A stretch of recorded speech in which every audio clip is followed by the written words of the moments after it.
ত্রয়োদশ জাতীয় সংসদ নির্বাচন ও গণভোটকে সামনে রেখে সারা দেশে রেকর্ড সংখ্যক 9,58,000 আইনশৃঙ্খলা বাহিনী মোতায়েন করা হয়েছে।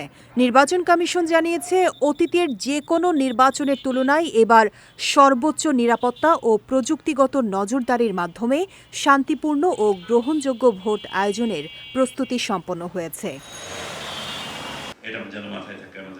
নির্বাচন কমিশন ভবনে আয়োজিত সংবাদ সম্মেলনে নির্বাচন commissioner brigadier general Abul Fazal Mohammad Sanaullah জানান, আগামী 12 ফেব্রুয়ারি সকাল 7:30 থেকে বিকেল 4:30 পর্যন্ত ভোট গ্রহণ চলবে। নির্ধারিত সময় শেষে কেন্দ্রে উপস্থিত ভোটারদের ভোট দেওয়ার সুযোগ থাকবে। 300 আসনের মধ্যে শেরপুর 3 আসনে এক প্রার্থীর মৃত্যুর কারণে ভোট স্থগিত থাকায় 299 আসনে একযোগে নির্বাচন ও গণভোট অনুষ্ঠিত হবে। এবারে নির্বাচনে 50টি রাজনৈতিক দল ও স্বতন্ত্রসহ মোট 2028 জন প্রার্থী প্রতিদ্বন্দ্বিতা করছেন।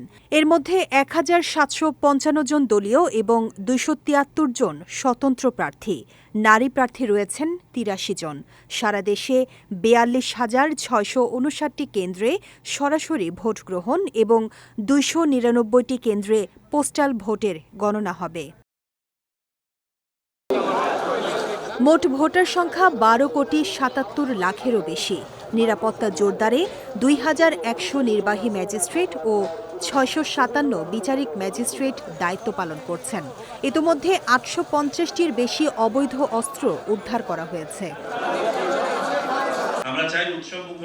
প্রথমবারের মতো ড্রোন, বডি ওন ক্যামেরা ও 90% বেশি কেন্দ্রে সিসিটিভি ব্যবহৃত হচ্ছে।